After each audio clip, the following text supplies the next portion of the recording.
Nos ponemos. Hola, ¿qué tal? Muy buenas tardes. Nos da mucho gusto contar con su presencia.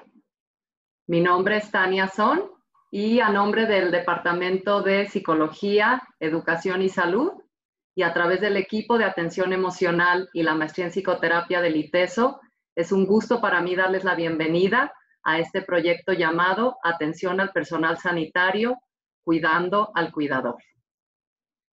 El equipo de atención emocional ITESO está conformado por 36 psicoterapeutas, quienes desde el mes de abril estamos colaborando con el Instituto Jalisciense de Salud Mental. Estamos colaborando en este proyecto de atención emocional a través de la línea de intervención en crisis en el 075, así como en la línea telefónica que el ITESO implementó para apoyar a la población en el ámbito emocional ante la emergencia sanitaria que estamos viviendo. Este servicio, aviso que concluyó el día de ayer, el de la línea telefónica de ITESO, el servicio en el que estamos participando con Salme, termina el día de hoy. Claro que el servicio sigue como parte de las labores de ayuda del instituto. Durante estos meses nos hemos dado cuenta que la pandemia ha generado una situación de incertidumbre en todos nosotros.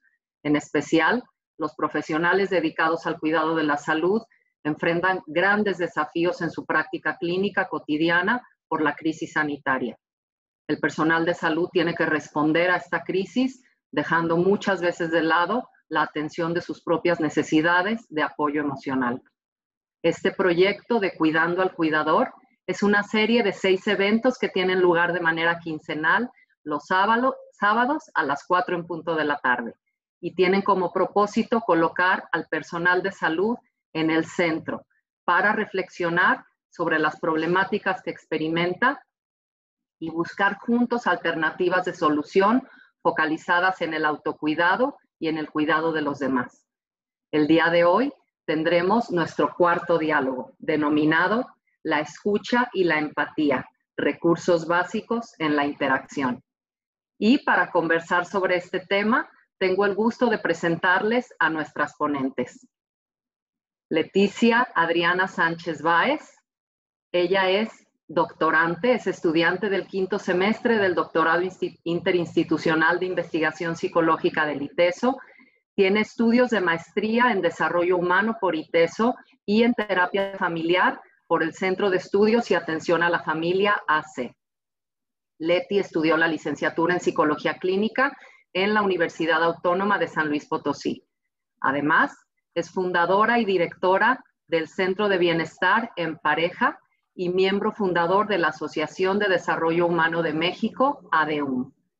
Es creadora del Diplomado en Psicoterapia de Pareja Experiencial Sistémico, profesora titular de ITESO y asesora de tesis en las maestrías de Desarrollo Humano y de Psicoterapia del ITESO. Leti tiene consulta privada en psicoterapia individual, de pareja y familiar desde hace 30 años.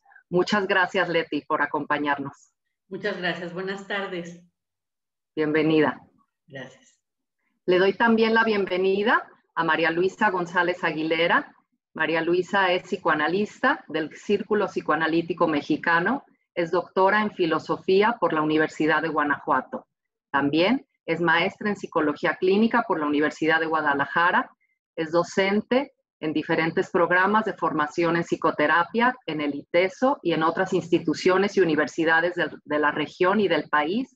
Por ejemplo, en la maestría en estudios psicoanalíticos, espacio psicoanalítico, en la maestría en psicoanálisis del Círculo Psicoanalítico de Guadalajara, en el Instituto de Psicoanálisis de Ciudad Obregón, Sonora, entre otros.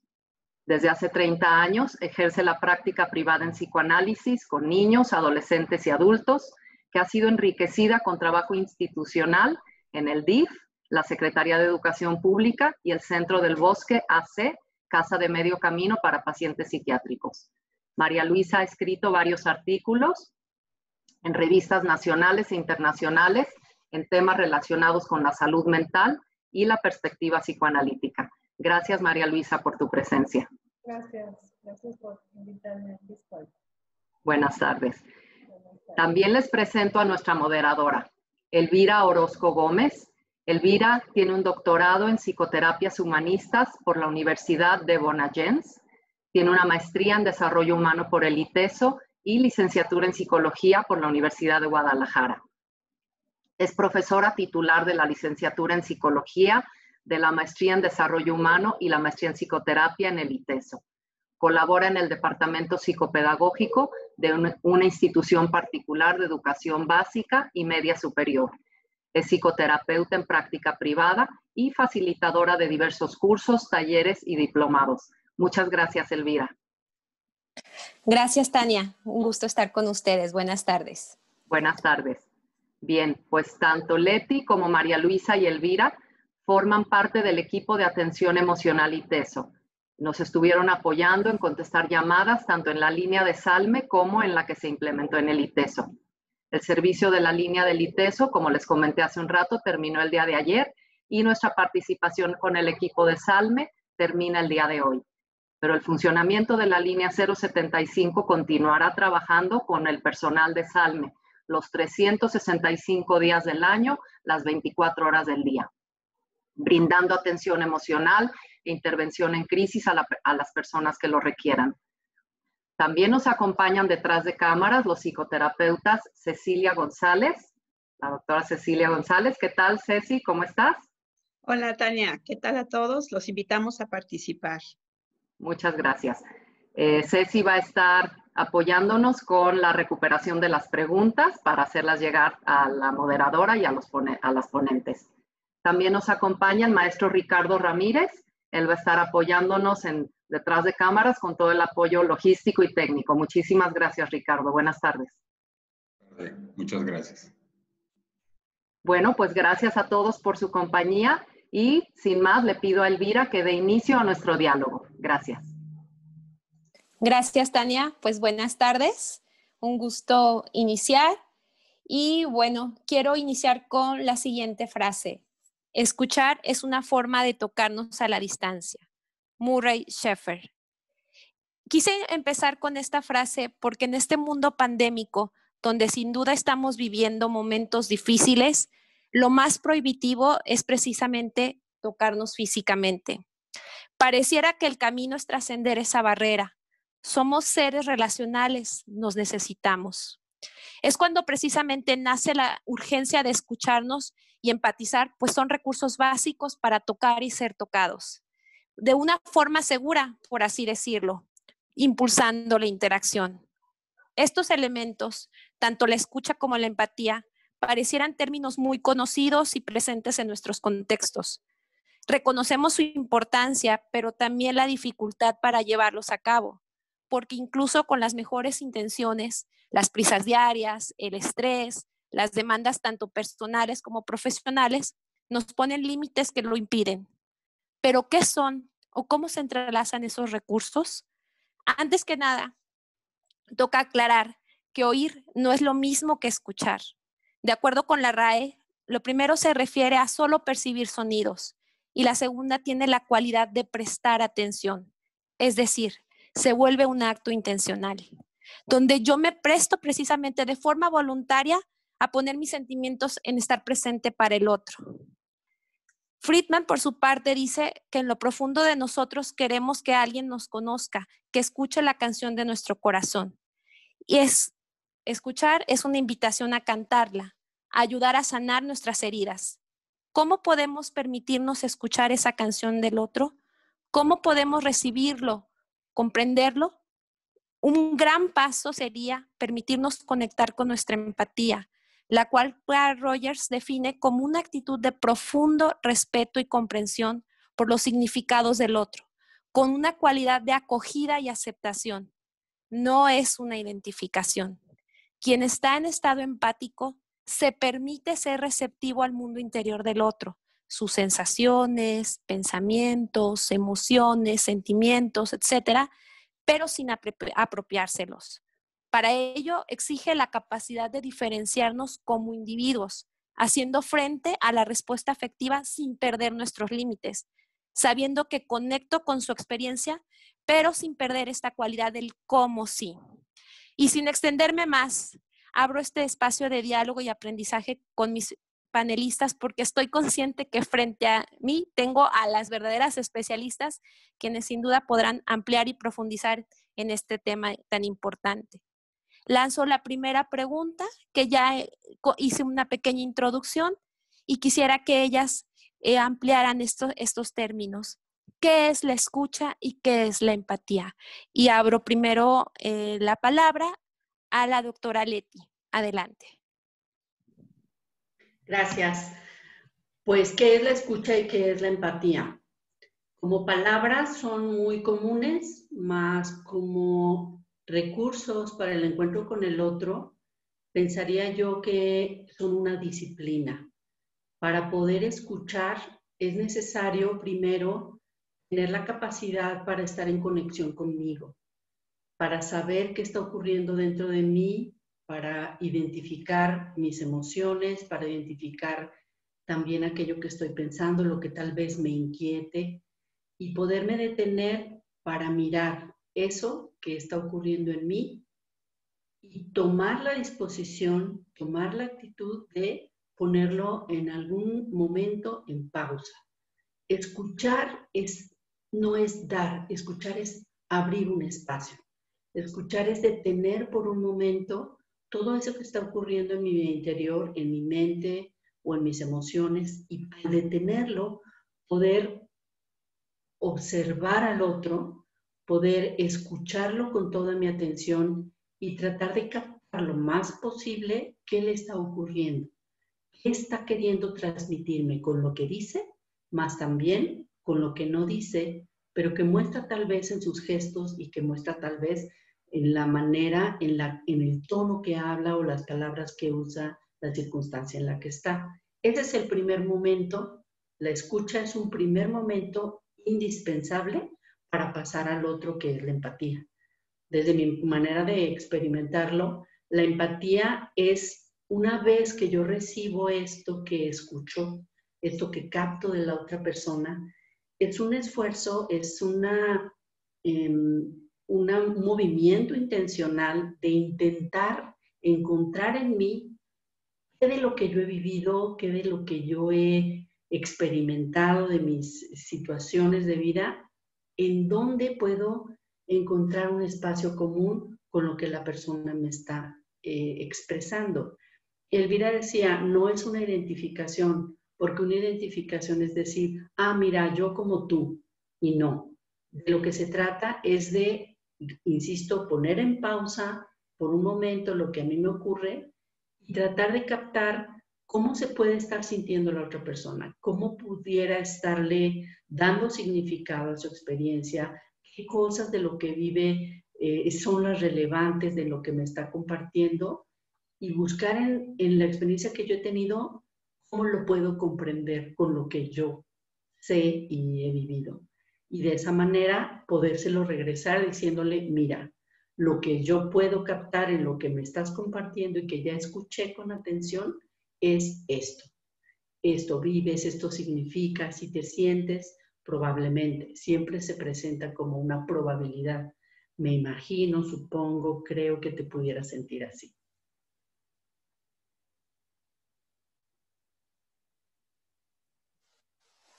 Muchas gracias, Leti. Abro el espacio para María Luisa. Sí, gracias.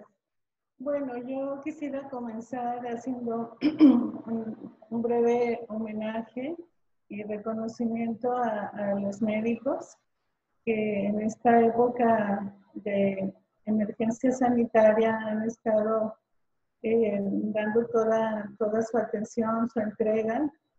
Y nosotros, precisamente en este marco de estas actividades, precisamente de empatía, hemos querido colaborar, hemos recibido también como la solicitud de ayuda en cierta manera, empáticamente, y esta actividad pues es en respuesta a esa solicitud también, y también nuestro granito de arena para aportar en esta emergencia sanitaria, por nuestro reconocimiento para ellos.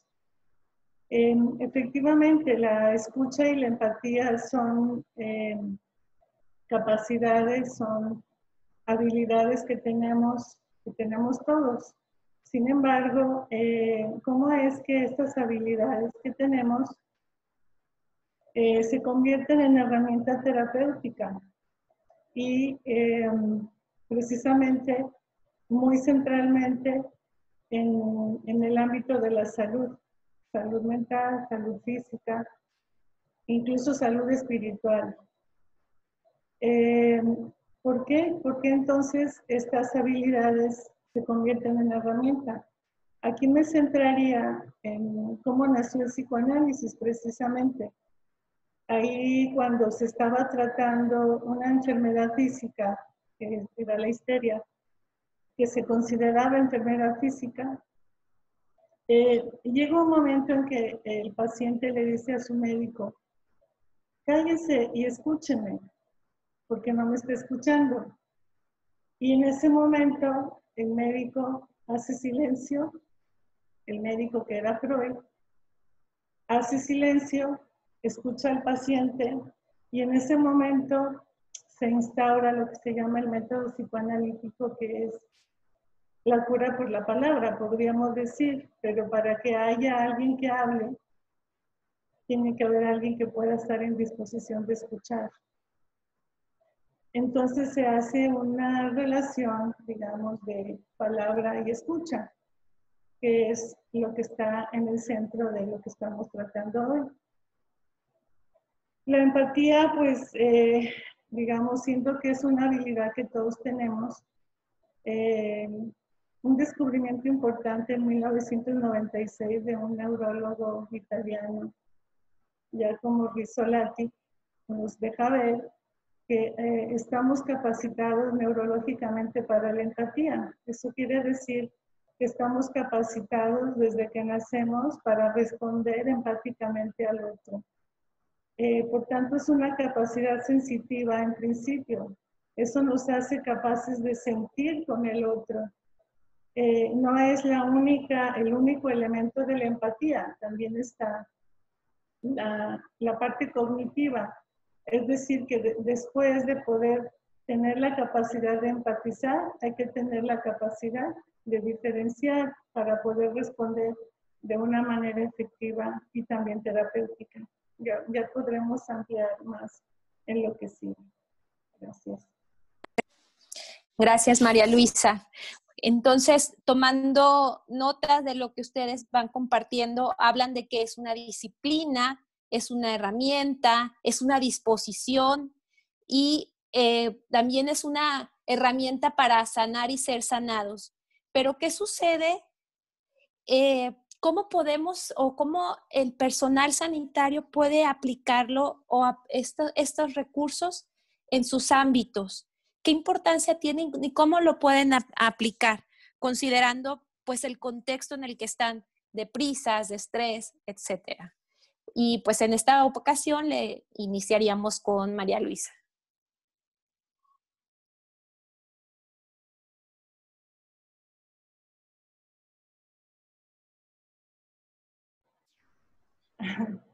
Muy bien, gracias. Bien, bueno, pues continuaré un poco con lo que decía hace un momento. ¿Cómo es que la empatía y la escucha pueden ser herramienta en el ámbito de la salud?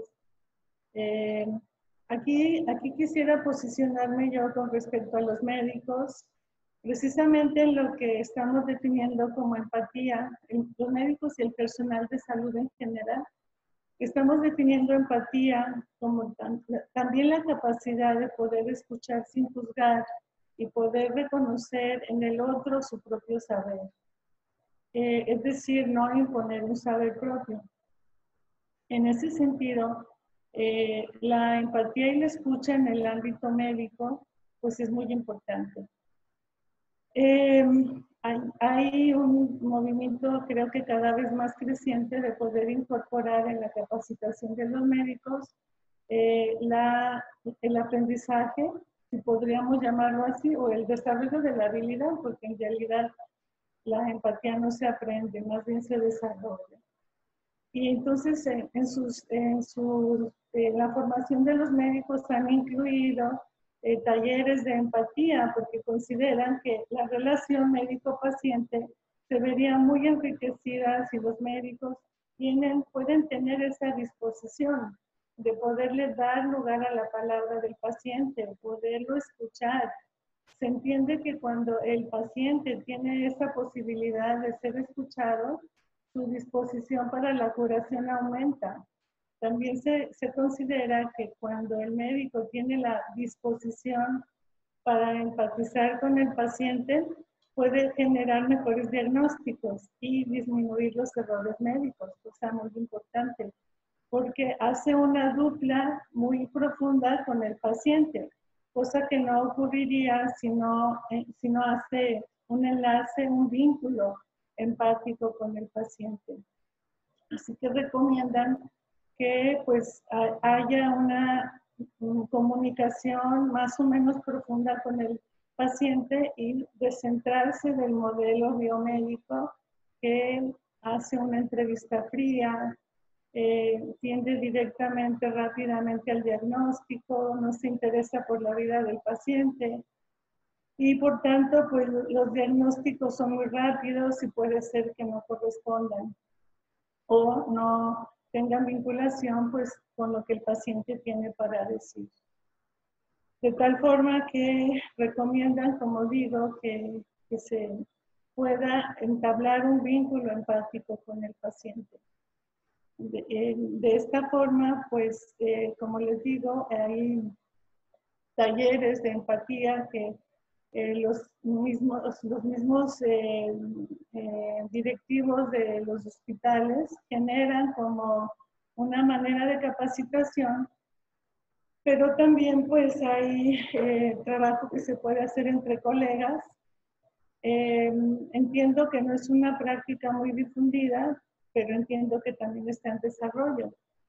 En nuestro ámbito de formación profesional como terapeutas, la formación en la escucha y la empatía es central, es imprescindible. No podemos comenzar a tratar pacientes si no tenemos esta formación.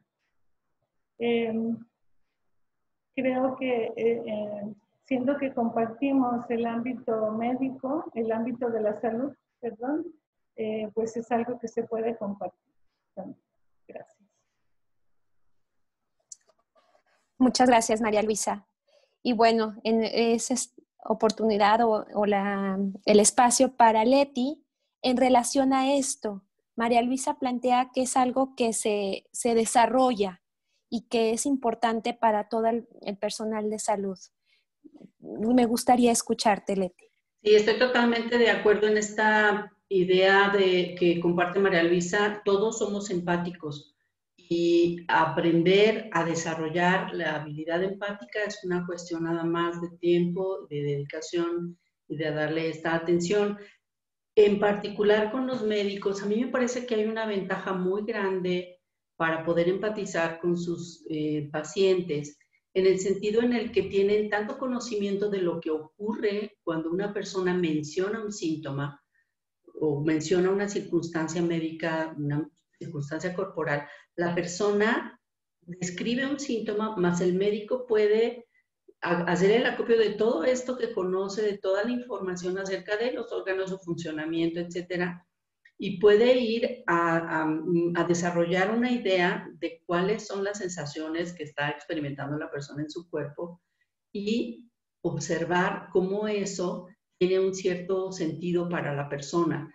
Me parece a mí que sí es complicado en el sentido de que en ocasiones es una situación de urgencia en donde no hay mucho tiempo. Y en ese sentido, el médico tendrá que ser muy preciso para observar en un corto tiempo y escuchar en un corto tiempo. Yo diría escuchar con todos sus sentidos lo que mira, más lo que escucha también, y coincidiría con María Luisa y darle, añadir el contenido de la persona particular, que no es igual si es un niño, si es un adulto, si es una persona mayor, si es una persona que está muy asustada o una persona que está muy tranquila, esos pequeños elementos simplemente le pueden dar la oportunidad para construir una frase de reflejo, una frase en la que pueda simplemente mencionarle lo que está observando y cómo se puede estar sintiendo. Eso ya es un reflejo empático y eso es algo que nos lleva unos minutos, probablemente hasta segundos, y eso crea ya el enlace y hace que la persona se sienta recibida y genere la confianza de la que habla María Luisa. Se puede hacer un equipo con esa persona. Esa persona ya está respondiendo y dice, me entendiste. Y si me entendiste, me puedes curar. El médico sabe que eso no es verdad, que tiene todo un conocimiento de cuándo puede o no puede curar, más la persona confía. Y al confiar la persona, entonces se puede hacer esa dupla de la que habla María Luisa. Entonces, para poder escuchar, curiosamente es médico, profesional de la salud, enfermera, quien nos está escuchando. Pues lo primero es escucharme a mí. ¿Qué miro? ¿Qué observo? ¿De qué me doy cuenta? ¿Qué impresión me da la persona? Me escucho a mí, me doy cuenta y entonces respondo y doy una pequeña frase que le refleja a la otra persona, ya te vi, ya entendí qué es lo que te está ocurriendo. Y con eso es más que suficiente para que la persona también se pueda sentir escuchada y empatizada a partir de lo que observamos. Entonces, pues por ahí es un ejercicio constante, pero creo que lo podemos conseguir bastante bien. Muchas gracias, Leti. Me parece como muy interesante esto que plantean de que todos somos empáticos, pero no puedo evitar pensar en el entorno laboral actual de nuestro personal de salud y todos, y hablo de todos y todas los que están involucrados, el personal administrativo, los y las enfermeras, los y las médicos, que cuando creían que de por sí les vino una crisis y cuando creían que ya estaba todo superado, pues ahí viene el rebrote, la frustración de que muchas personas en general en el exterior no se están cuidando, ellos sí se tienen que cuidar, algunos se han tenido que separar de sus familias, o de repente mucha ignorancia, hay gente que todavía sigue sin creer, o les entregan a sus pacientes y les echan la culpa de que algo les sucedió. Entonces hay mucho miedo, tristeza, han perdido a sus compañeros también de trabajo.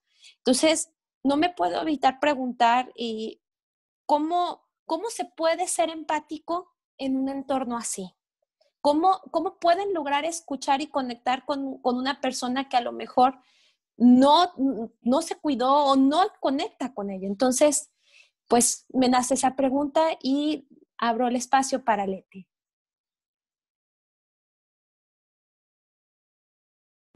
Fíjate y fíjense todos, pues cuando Elvira dice esta parte de cómo empatizar cuando hay toda una serie de circunstancias alrededor, muchas que menciona Elvira son muy fuertes, como esa experiencia que seguramente muchos de los profesionales de la salud han tenido cerca, que es pues el fallecimiento de una persona por esta enfermedad, la desesperación que puede haber por esa falta de respuesta a veces del cuidado personal de la población común.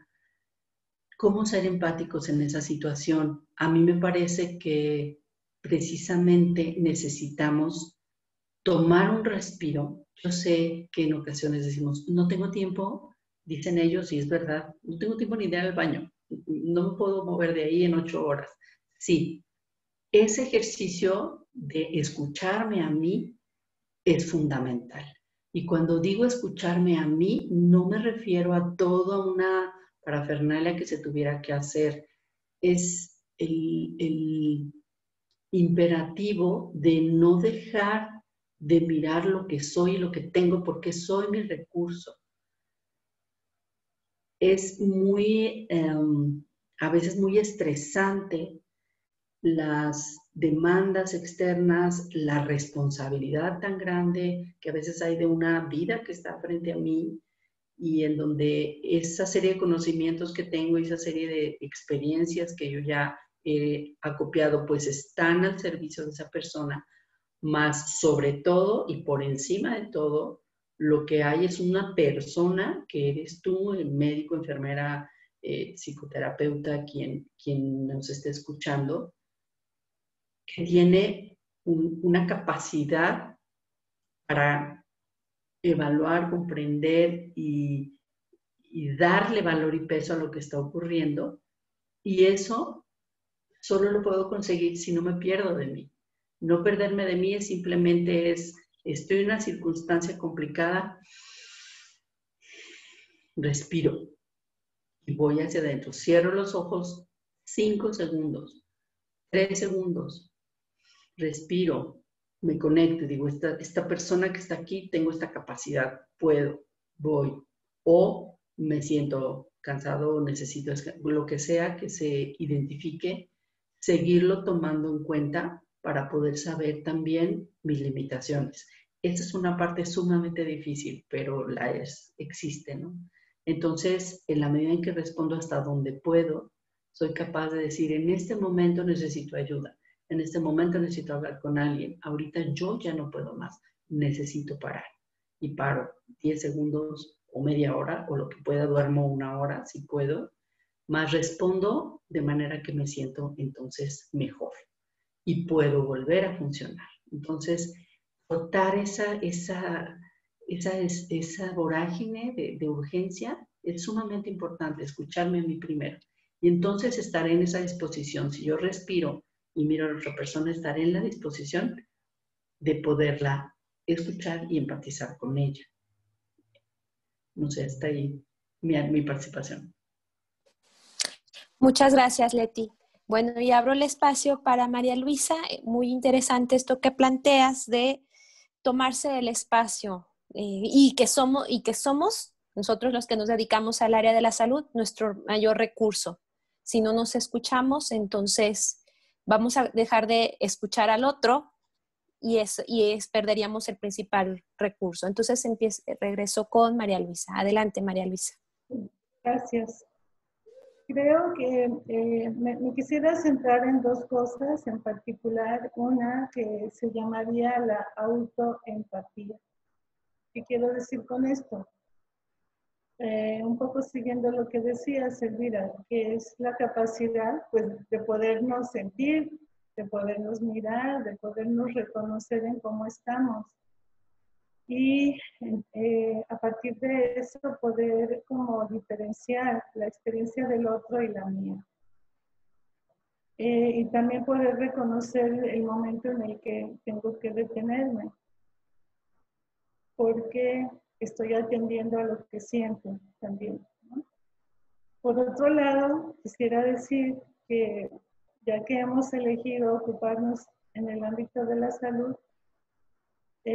tendríamos que decir que empatizar, más bien no empatizar, no es elegible. Estamos en el marco, en el contexto en el cual reaccionamos a lo que vemos, a lo que experimentamos y estamos implicados.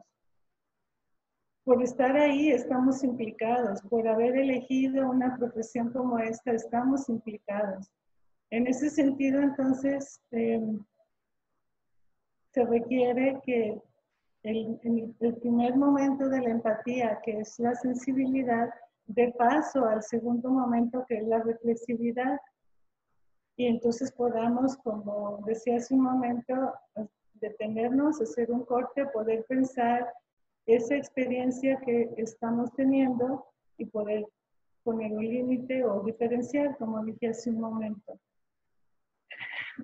Eso puede permitir que podamos discernir si requerimos de un tiempo de descanso, si requerimos de un tiempo de cambio de actividad momentánea, 5 o 10 minutos, que permita como desalojar la saturación de la experiencia, como decía, pasar a este momento de reflexividad y poder como estar en disposición, porque eso es la escucha, no es una posición, es una disposición. Y en ese sentido, si hay saturación, no puede haber disposición. Entiendo que cuando se está expuesto a una serie de demanda intensa y frecuente de atención por parte de los pacientes, no solo por la intensidad de su padecimiento, sino también por la cantidad de pacientes, haya como también una reacción automática necesaria de autoprotección que hace que el vínculo ya no sea tan empático. Y no porque no haya la capacidad, sino por autoprotección, ¿no? Porque de dejarlo abierto y expuesto habría una sobresaturación. Y entonces, digamos, el ejercicio profesional se ve comprometido. Por eso es muy importante, pues, estar como atentos a eso, podernos brindar la ayuda, la autoayuda que inmediatamente podemos darnos, o recurrir en algún momento, si nos es posible, a otros espacios, ¿sí? Por esto en nuestra profesión, pues tenemos lo que llamamos la elaboración de la experiencia o la supervisión para poder hacer este ejercicio. Y creo que en el ámbito de la salud, en los hospitales, sería idóneo que hubiera también esto. Bueno, ya ampliaremos más adelante. Gracias. Gracias, María Luisa. Precisamente esto es lo que decías, de que estamos implicados y que se corre el riesgo de que si empatizamos, luego nos podemos sentir como muy abiertos o exponernos. Y bueno, estamos invitando a que es importante ser empáticos o escuchar. ¿No habría ocasiones en que podamos decir que ser empático pueda afectar, pueda implicarnos demasiado? ¿Tú qué opinas, María Luisa? Definitivamente puede afectar, pero afectará digamos, en el sentido, más bien en la situación en que no tengamos autoempatía y no tengamos autocuidado y no analicemos nuestra implicación, ¿sí? Por esto es muy importante que hagamos esa labor de continuo. En nuestra formación como terapeutas lo tenemos casi desde que somos estudiantes iniciales. Y la experiencia del análisis de nuestra experiencia es constante y frecuente. Hacemos un enlace entre la formación teórica, la supervisión de nuestro trabajo o el análisis de nuestra experiencia y la formación teórica. De tal forma que nos vaya siendo posible tomar posición y que no nos ocurra que por no hacerlo tengamos necesidad o la tendencia, más bien dicho, de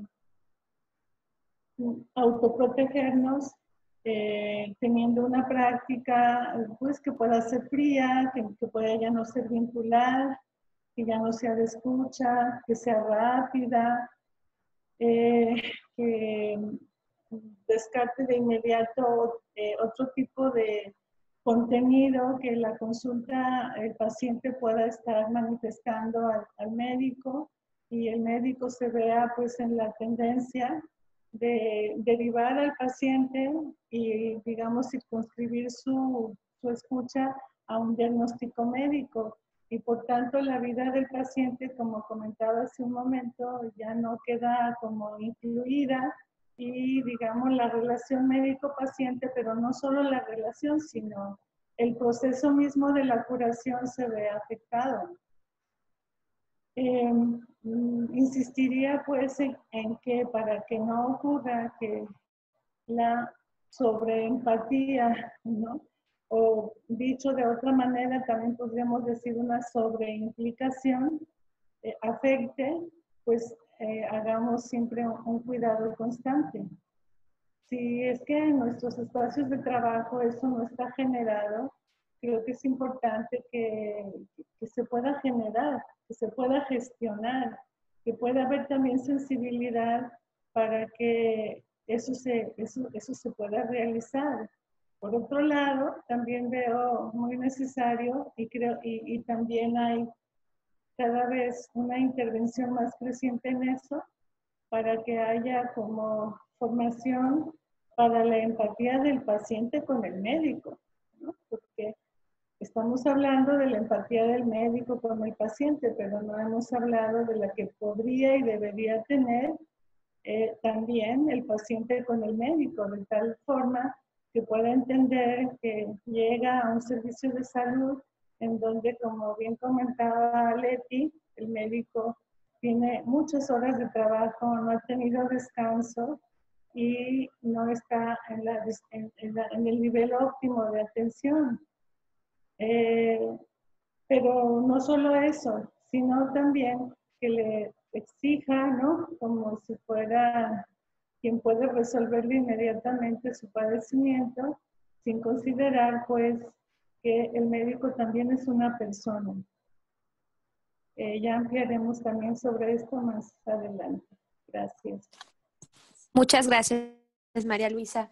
Muy importante sobre esta parte del autocuidado, de vernos como personas y ver al personal médico y hospitalario, sanitario como personas.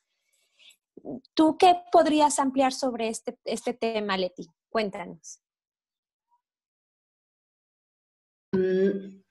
Yo podría ampliar de esto que estaba leyendo uno de los comentarios de los médicos y dicen, pues, para poder hacer un trabajo profesional necesito enfocarme. Creo yo que se les requieren a los médicos, al personal de salud en general, habilidades muy diversas. Analizar una situación y diagnosticar, encontrar qué será lo que le puede estar ocurriendo al paciente es un ejercicio muy mental, muy intelectual.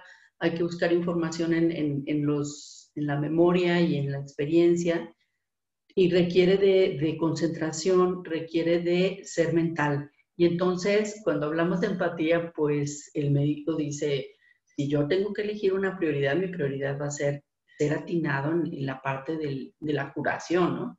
Y yo estaría totalmente de acuerdo con él. Creo yo que el ejercicio de la empatía siempre es importante que sea situado, es decir, estar muy conscientes de la circunstancia y de las posibilidades que tiene en el entorno de lo que está ocurriendo. Si hay una persona cuya vida corre riesgo, la decisión tiene que ser la más importante, pues la de la preservación de la vida. Creo yo que cuando nosotros hablamos de escucha y empatía, hablamos del cuidado de ambas personas, del médico y del paciente, como bien dice María Luisa. Y en el cuidado está que no sea una exigencia más, sino por el contrario, que sea una vía de acceso, es como abrir una puerta que permita que la interacción con el paciente y con el personal de salud sea más fluida. Es facilitarse el trabajo y no pensar que tengo que hacer otra cosa. Entonces, además de todo lo que tengo que hacer, tengo que ser empático. No como un obligatorio, sino como una manera de suavizar la relación, una manera de empatar la relación, una manera de sintonizarse con el paciente para que colabore y entonces precisamente el trabajo sea más sencillo de realizar. Incluso a veces ser empático es simplemente mirar a la persona, es simplemente darle una frase o incluso guardar silencio en ciertos momentos en donde tal vez están interactuando con el familiar. Son esos pequeños momentos en donde solamente es decir, en este momento, ¿qué conviene más a nuestra relación para que la persona sienta y sepa que estoy de su lado? Y son tal vez pequeñas frases. Entonces yo sí pensaría que es muy importante situarlo, que no se quita en ningún momento la prioridad, que es la salud, que es salvar la vida de una persona, más creo que ayuda mucho el quitarnos esta parte de los juicios de la que hablaba María Luisa hace rato, si se cuidó, si no se cuidó, en este momento ya no hay manera de resolverlo y pensar que en este momento lo que yo necesito es su colaboración. ¿Cómo puedo conseguir que tú y yo, tú paciente y yo, médico, enfermera, estemos en sintonía? Porque entonces eso va a hacer fluir mejor mi trabajo. Muchas gracias, Leti. hemos estado insistiendo a lo largo de este diálogo de la importancia del autocuidado. Sin embargo, por referencias cercanas sé que no es sencillo y no es fácil reconocer que se necesita ayuda y mucho menos confiar. No es tan fácil porque pues en un ambiente médico pues todos nos conocemos, los colegas. Entonces, ¿dónde se puede buscar un espacio para ser escuchado, para atenderme a mí? Y bueno, Leti, a lo mejor aprovechando que fuiste la última, te invito a iniciar a contestar esta pregunta. Creo que mi primera respuesta, no sé cómo la van a tomar, pero verdaderamente pienso eso. Creo que lo primero es abrir esa posibilidad. Creo yo que en muchas ocasiones están los espacios, están las posibilidades y lo dejamos para después. Ese sentido de urgencia, ese sentido de responsabilidad del trabajo, especialmente en este tipo de situaciones, tiende a hacernos pensar que no hay tiempo para eso, tiende a hacernos pensar que no voy a obtener mucho beneficio de ahí, que yo lo puedo manejar. Creo que esta última parte es muy frecuente. Yo lo manejo, yo veo cómo le hago, pero tengo que seguir, tengo que avanzar. Y yo les invitaría a valorar la importancia que tiene sentirme yo también como profesional de salud, sentirme contenido o contenida es la palabra que a mí viene a la mente, es decir, que en cierto momento de mi vida yo esté en el lugar opuesto de donde siempre estoy. Siempre estoy ayudando, resolviendo, tomando decisiones, generando alternativas. Por un momento, darme la oportunidad de decir, en este momento yo soy quien va a ser esa persona que es atendida. ¿Dónde lo puedo hacer? Para empezar, y en un sentido pues, de urgencia, cuando lo necesito de inmediato, tenemos un espacio, sabemos que en la línea 075 hay un espacio específico para el personal de salud en donde hay profesionales dispuestos a escuchar en ese momento. Entonces ahí tenemos una oportunidad. Esa oportunidad creo que pues siempre la tenemos a mano porque siempre tenemos en la mano un teléfono celular y entonces en ese momento lo podemos hacer. Esto es como de emergencia. Más también creo que podemos ser previsores y encontrar un espacio, así como mucho hacemos pues por hacer ejercicio, por alimentarnos, por tener descanso, tener ese pequeño espacio que pudiera ser un espacio de psicoterapia, que pudiera ser el espacio también en donde con un grupo de colegas podemos compartir esas experiencias que vivimos cotidianamente y que pocas personas pueden entender. Creo yo que la solidaridad entre los profesionales de la salud puede ser un espacio muy rico para poder descansar un rato en el otro, poder ser escuchado, ser empatizado por el otro y entonces poder seguir adelante. Eso es un refresco, eso es un nuevo respiro y entonces poder ir adelante. Si necesito más, pues entonces está el espacio de la psicoterapia, ¿no? Entonces es pues iniciar un proceso para poder reacomodar el estilo de vida que ahora estoy llevando y que es pues tal vez más estresante. Gracias, Leti. Y esto es muy valioso, sin embargo, no puedo evitar preguntarme si se pueden permitir ser vulnerables. O sea, en el contexto sanitario yo muchas veces he escuchado que es complejo, tienen que avanzar y avanzar. Entonces, y es muy importante reconocer eso, su vulnerabilidad y permitirse ser escuchados, pero no sé si se den permiso. No sé tú qué opines, María Luisa.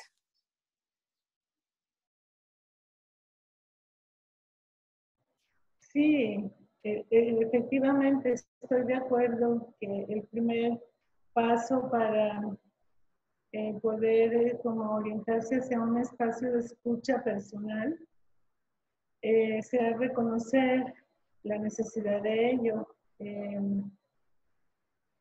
lo que llamé antes autoempatía, ¿no? Atender a eso que se está sintiendo, a eso que se está pensando, a eso que se está cuestionando.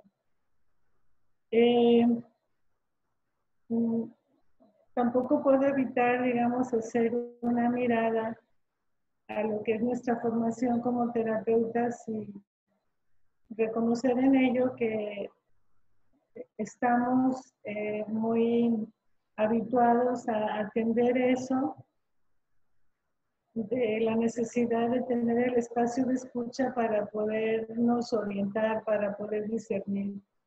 Y me encantaría que eso pudiera generarse también entre los médicos.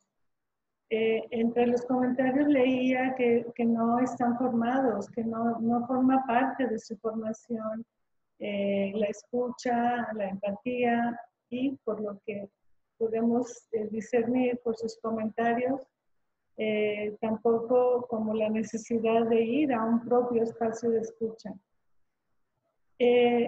Como comentaba anteriormente, hay experiencias de intervenciones en hospitales por parte de personal terapéutico, de análisis institucional, por ejemplo, que generan esta reflexión al interior del hospital, como para poder poner en cuestión estos como prejuicios que hay en relación a poder atender la ansiedad del médico, la vulnerabilidad, la implicación personal.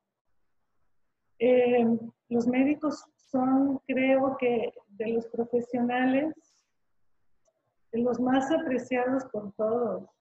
Y creo que son en ese sentido los menos cuidados. Aquí el cuidado de sí mismo es muy importante porque en este sentido me quiero referir a lo que nos dicen en los aviones cuando hacemos un viaje, que primero hay que ponerse la mascarilla y luego ayudar a otro. En ese sentido es imprescindible poder estar bien para poder ayudar, para poder intervenir. Entonces, ojalá eso se pueda ir generando en los espacios propios de sus lugares de trabajo y poderlo incluso solicitar cuando no exigir, ¿no? Digo, si cabe, ¿no? Y creo que de parte nuestra, como gente que acompaña, que aprecia su trabajo, también generarlo y pedirlo a nuestras autoridades sanitarias también, ¿no? Gracias. Muchas gracias, María Luisa. Pues abro el espacio y si me quiere apoyar Ceci en las preguntas del público, que seguramente son muy interesantes para precisamente conocer su sentir o sus inquietudes en relación a esto. Gracias, Elvira. Sí, mira, nuestros queridos participantes están formulando algunas inquietudes. Estas inquietudes ciertamente van en el sentido de, pues, ir reconociendo que estamos en un medio tenso, en un medio donde la prisa, la objetividad es importante, a veces la competitividad entre compañeros. Y una pregunta que hacen es, ¿cómo podemos integrar a nuestro ejercicio profesional algunas herramientas para lograr ser escuchas y empáticos? Esa es una primera pregunta. Otra pregunta también que me parece muy importante es, ¿cómo favorecer que los pacientes pudieran también ser ellos empáticos hacia el personal sanitario? Entonces, por lo pronto tenemos estas dos preguntas.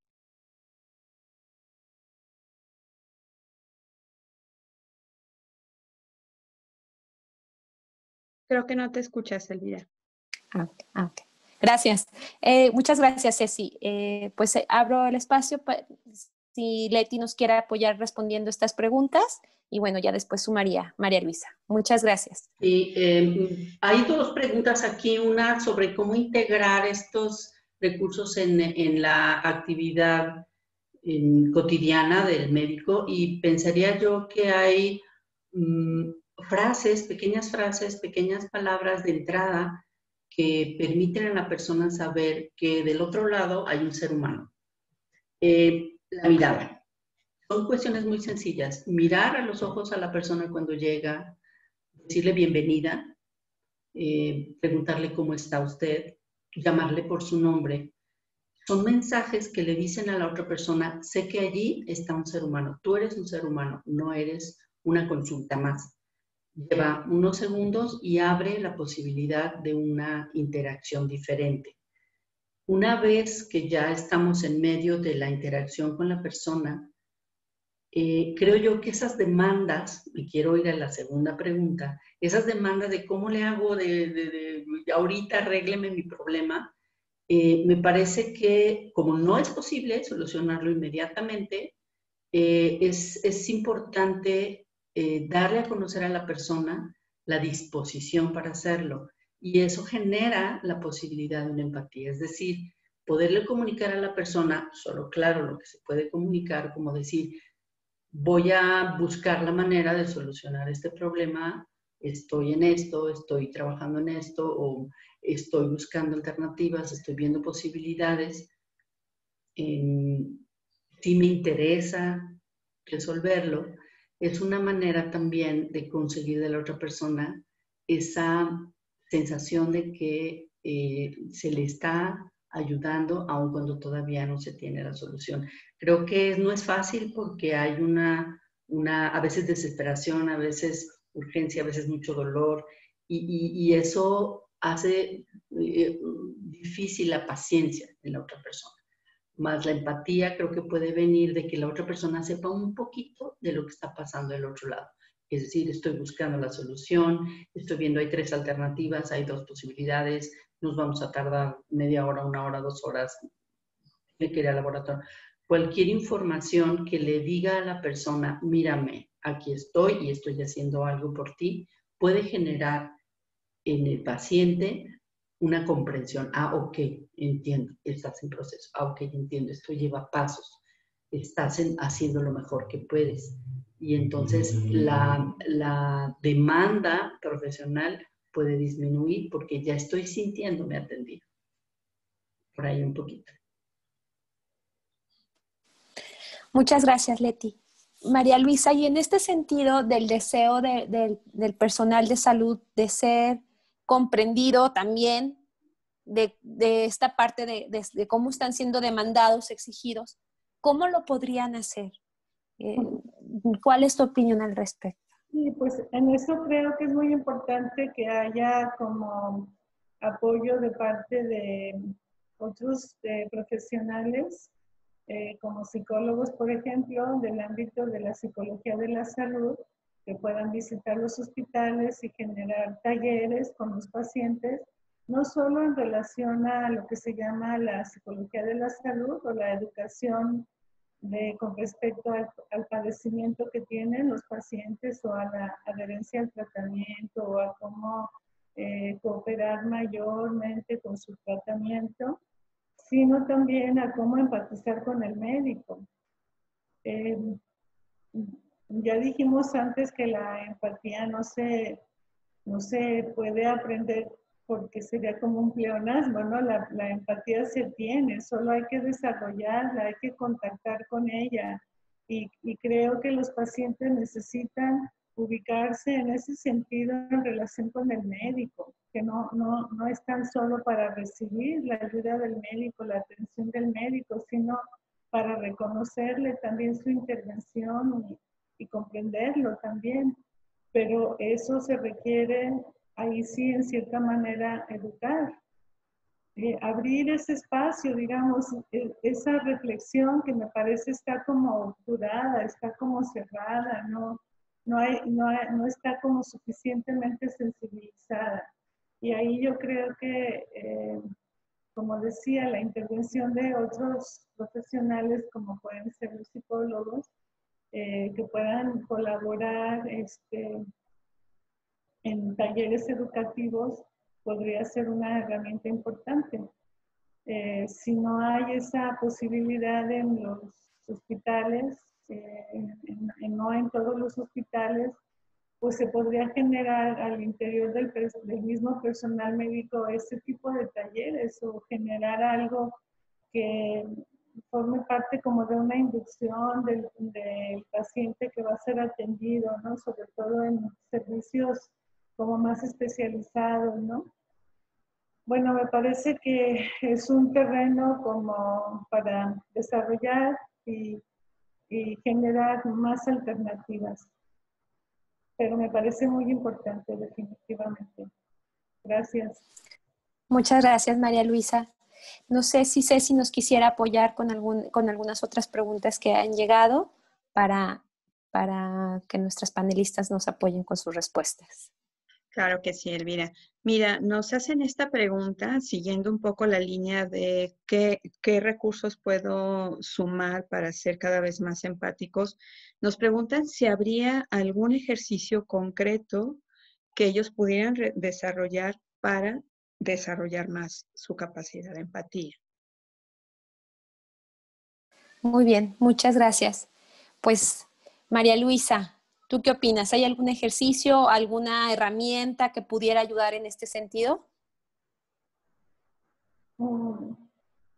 Bueno, yo ahí personalmente pienso que en la disposición, estar en la disposición, como dije hace un momento, que la empatía no es una posición, es una disposición, es estar en la disposición de, digamos, ejercer esa capacidad que se tiene.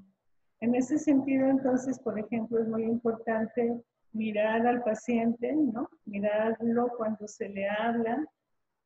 Dijimos que la escucha empática no juzga, ¿no? No da como, no aporta un consejo o una solución a partir de lo que el que escucha piensa, ¿no? Sino que da lugar a lo que el que está hablando puede proporcionar, ¿no? Entonces, eso es muy posible y muy necesario en la escucha terapéutica. En la escucha en el ámbito médico,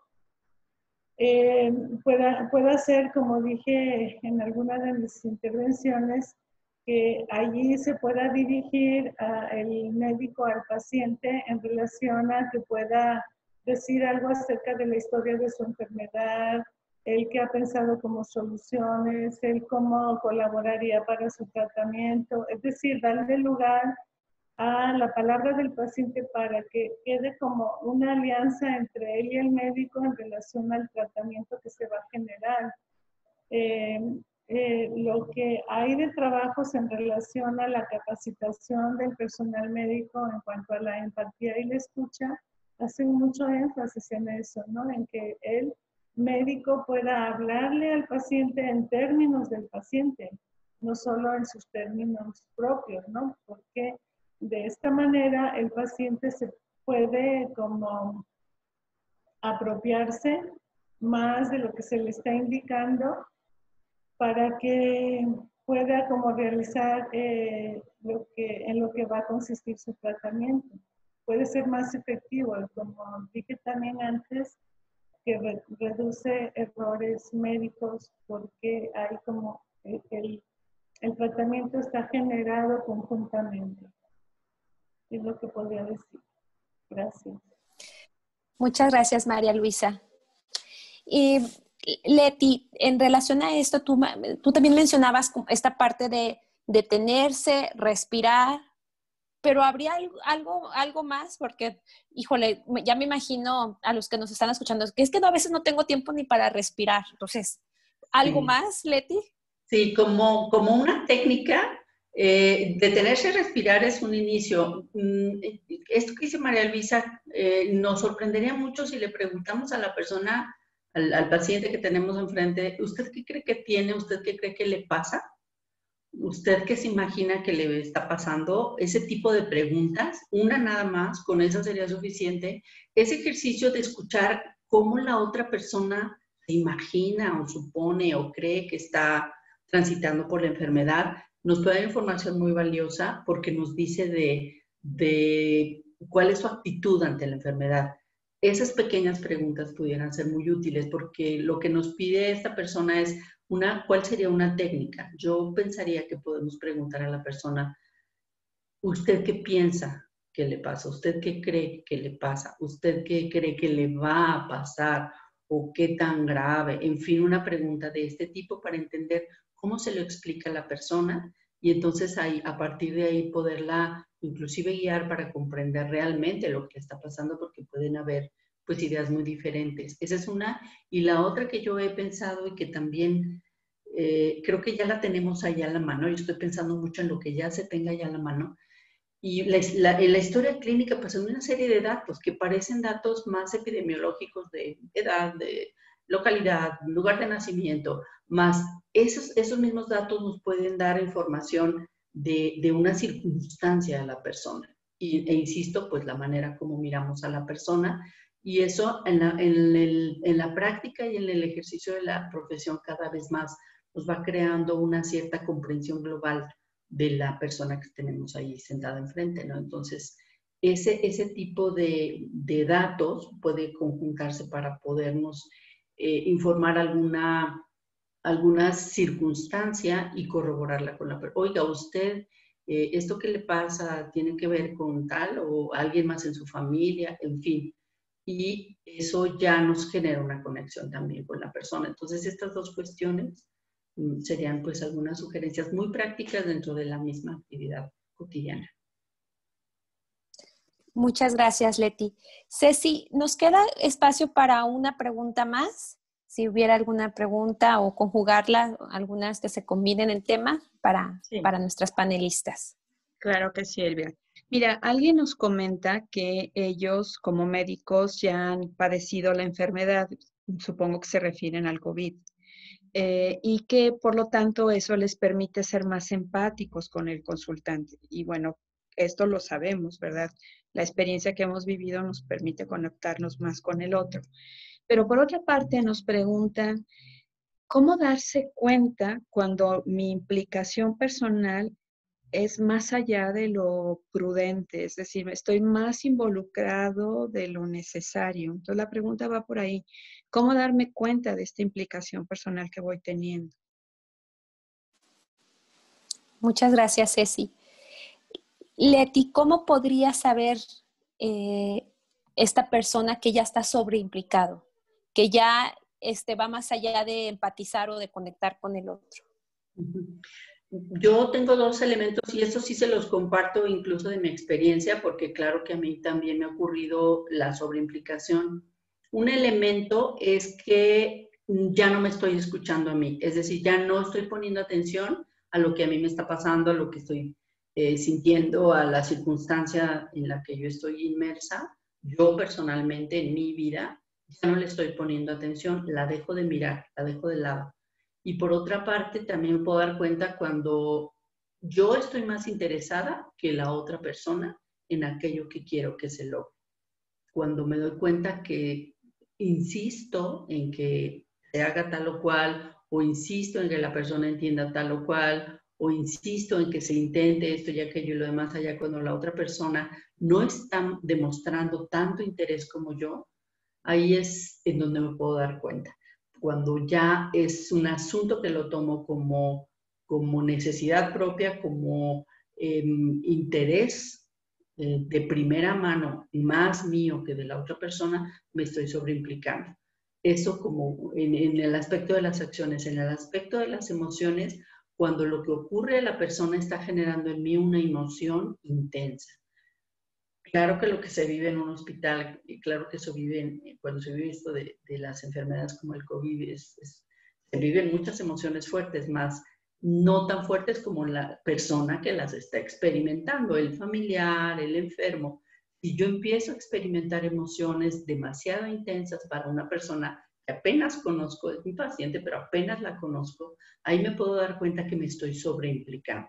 Y en ese momento, pues la recomendación que hace rato nos mencionaban de otro médico es, en ese momento es necesario tomar distancia para poderme recuperar, para poder poner atención otra vez en mí y dar un tiempo, un espacio físico, inclusive de distancia, para poder volver a regresar y desconectarme de esa intensidad de la emoción. Entonces, eso sería una recomendación. Muchas gracias, Leti. Y bueno, María Luisa, ¿tú qué tendrías o qué te gustaría agregar en este sentido de la sobreimplicación? Muchas gracias.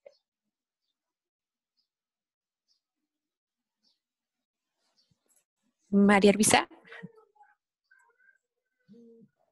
Perdón. Sí. Gracias por señalarme que no tenía abierto el micrófono. Sí, coincido con Leti en el sentido de que hay señales muy claras para poder distinguir cuando ya estamos sobreimplicados. Una de ellas es que al estar escuchando, dejamos de escuchar y nos vamos a nosotros mismos. Es decir, que comenzamos a interiorizar en nosotros y dejamos de escuchar al otro. La otra cosa que puede pasar es que terminamos de trabajar y seguimos pensando en el trabajo. No nos desconectamos, no cerramos el ciclo del trabajo, no cerramos el ciclo de la escucha de determinado paciente. Desde luego que hay pacientes que nos hacen más resonancia que otros, pero podemos distinguirlo muy claramente cuando no se cierra el ciclo y se sigue pensando sobre eso. La otra es que incluso se puede soñar con el trabajo, con algo que se dijo, que no se dijo, que se intervino mal, que se intervino bien, ¿no? Y entonces no hay descanso, es como si hubiera un trabajo continuo, ¿no? Y no hay como vida personal que se pueda, en la que se pueda como hacer como una recuperación de lo propio, en donde ya no se está trabajando, ¿no? También la otra pues son ya como signos más de salud física, ¿no? Como ansiedad, como el desarrollo de alguna enfermedad psicosomática, ¿no? Que nos hace ver que me parece que lo principal, que el ciclo del trabajo no se cierra y no se hace la diferenciación. Entre otras más cosas que pueden estar pasando, pero esas dos me parecen muy importantes. Y bueno, una que no quisiera dejar de decir es que se deja de escuchar empáticamente en el buen sentido y entonces se empieza a intervenir con la opinión personal, se empieza a aconsejar, se empieza a imponer lo propio, porque se ha dejado de escuchar al otro y eso pues digamos puede hacer zozobrar el tratamiento, puede consistir en un error médico o un error terapéutico, ¿sí? Entonces sí hay que estar como alerta en esas señales. Gracias. Muchas gracias, María Luisa. Muchas gracias, Leti. Bueno, pues sé que hay más preguntas, pero el tiempo apremia. Veo sus comentarios, veo los comentarios del público y para ir cerrando, sí me gustaría retomar este último comentario de este cliché de ponerse en los zapatos del otro. Ciertamente, la escucha empática es más allá. Va mucho más allá, es esta posibilidad de conectar, pero sí, como bien lo escucharon de las panelistas, pero también la posibilidad de permitirnos conectar con nosotros mismos. Es muy complicado poder recibir al otro, comprender al otro, si no nos permitimos comprendernos y recibirnos a nosotros. Entonces, no podemos darle a la otra persona lo que no estamos dándonos a nosotros. Por eso la importancia de reconocer primero que necesitamos ser escuchados, que necesitamos abrirnos a la posibilidad de que alguien escuche esa canción de nuestro corazón. Es una realidad que es curativo y que es un riesgo, pero quien corre ese riesgo, al menos yo como profesional de la salud mental les puedo decir que vale la pena totalmente correrlo. Entonces, más que nada agradezco la presencia de todos ustedes, de escucharnos, porque eso también muestra claramente la disposición para cuidarse, la disposición para saber que hay más por aprender y que se tiene que abrir un espacio, cual sea que sea, ya es valioso. También agradezco pues el estar y el compartir de las panelistas y sin más, cierro este espacio de diálogo y bueno, nada más invitarles a el evento, a los siguientes eventos. Y bueno, si me ayuda Ricardo a compartir los siguientes eventos. Saber que para ustedes profesionales de la salud están permanentemente las 365 días del año, las 24 horas, el 075, para atenderlos si necesitas ayuda. Y también a lo largo de este proceso de diálogo va a haber más eventos que en 15 días vienen por ahí. Dejo la palabra a Tania, que les va a platicar un poquito más para eso. ¿Sale?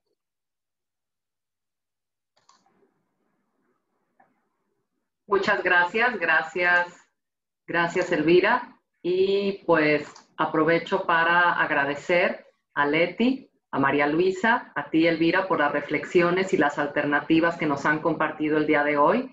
Creo que con respecto al tema de la escucha y la empatía, todos hemos aprendido y espero que para la audiencia también haya sido algo interesante y enriquecedor. Agradezco también a Ceci y a Ricardo por su apoyo en la organización de este evento, al igual que al resto del equipo de atención emocional y TESO que seguramente nos están viendo. Les invitamos, como ya decía Elvira, al próximo evento que será el sábado 14 de noviembre a las 4 en punto de la tarde, con nuestro siguiente diálogo que se titula Estrategias para el manejo del estrés. Estoy segura que resultará de mucho interés para ustedes. Ese día nos acompañará la maestra Marta Gómez Marín, el doctor Salvador Moreno López y el maestro Eduardo Vargas Sandoval, quienes son integrantes de nuestro equipo de psicoterapeutas de atención emocional y TESO. No se lo pierdan, el 14 de noviembre a las 4 de la tarde, utilizando el mismo link que hoy. Gracias nuevamente por su presencia. Los esperamos en 15 días. Gracias a todas y a todos. Gracias. Muchas gracias. Un gusto haber participado. Muchos saludos. Gracias. Hasta luego. Muchas gracias. Hasta luego.